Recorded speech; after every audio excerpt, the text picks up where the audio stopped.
নমস্কার বন্ধুরা, পুষ্পর রান্নাঘরে তোমাদের সবাইকে স্বাগতম। আজকে দেখো আমি নতুন একটা জিনিস বানাবো। আমি সব কটা পেঁয়াজি এরকম চামচের দ্বারা ভেতরের অংশগুলো সব বের করে নিয়েছি। চামচটা দিয়ে এইভাবে ভেতরে এরকম চাপ দিয়ে দিয়ে কুড়িয়ে কুড়িয়ে সব বের করে দিয়েছি। এখন আমি ডিম নিয়ে নেব। ডিমের মধ্যে সামান্য একটু লবণ নিয়ে নিয়েছি।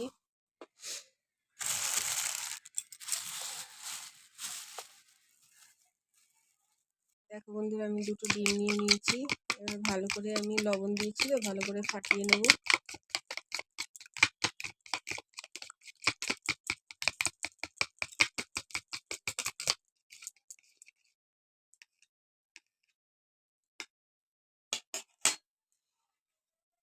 এবার প্রতিটা পেঁয়াজের মধ্যে আমি অল্প করে ডিমের পুর দিয়ে দেবো।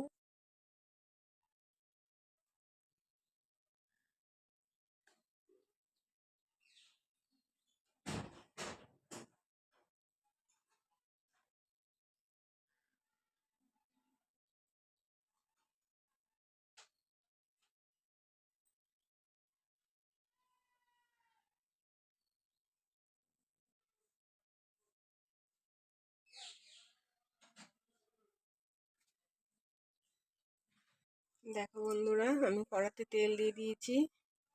এবার আমি এটাকে ভাজতে দিয়ে দেবো।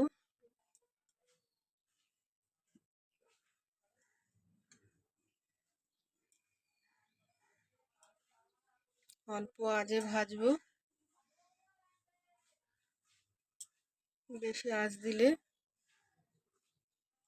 পুড়ে যাবে পেঁয়াজগুলো। চলো এবার ঢাকা দিয়ে দিই। দেখো বন্ধুরা, আমার ডিমটা ভালোভাবে হয়ে গেছে। এবার আমি তুলে নেব এক এক করে। চলো এরপরে আমি কীভাবে রান্না করব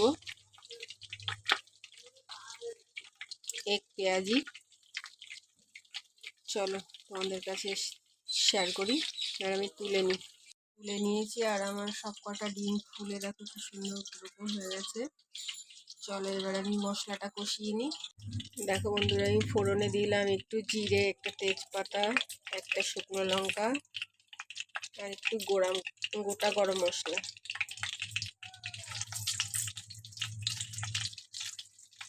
একটু ভাজা ভাজা হয়ে আসলে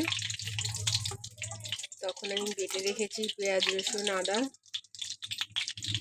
সব কিছু দিয়ে আমি একটা মশলা তৈরি করে নিয়েছি। পেঁয়াজ, রসুন, আদা, জিরের গুঁড়ো, লঙ্কার গুঁড়ো, ধনের গুঁড়ো।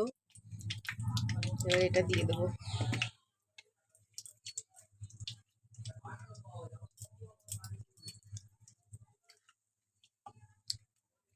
আজকে আমার রান্না হবে লাল লাল ঝাল ঝাল এক পেঁয়াজি।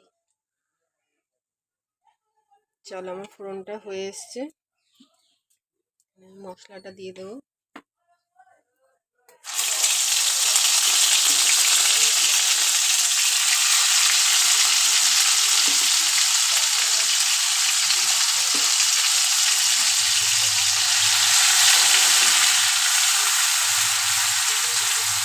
মশলাটা আমি বেশ ভালো করে কষিয়ে নেব।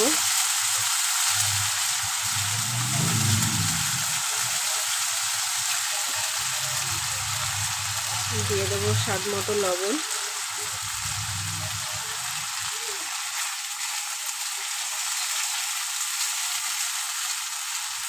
বন্ধুরা, আমার মশলাটা বেশ কষা হয়ে আসছে। আমি একটু মিষ্টি দিয়ে দেবো।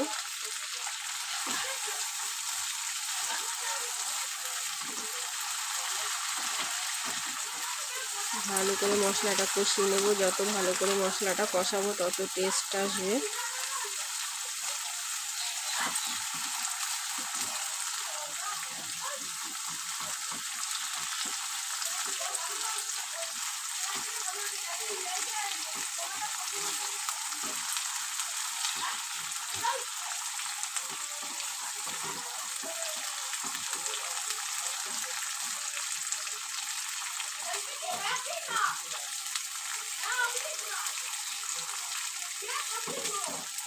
চলো বন্ধুরা, আমার মশলাটা বেশ ভালো করে কষানো হয়ে গেছে। আমি এবার অল্প জল দিয়ে দেবো।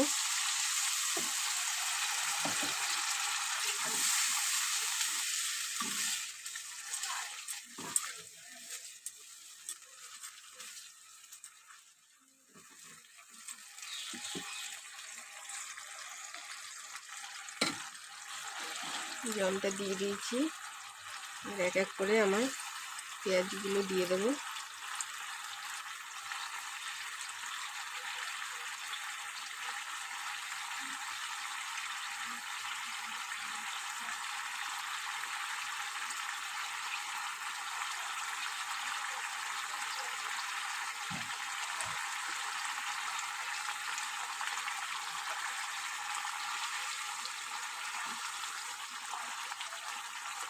এবার আমি গ্যাসটা সিমে করে ঢাকা দিয়ে দেবো বন্ধুরা।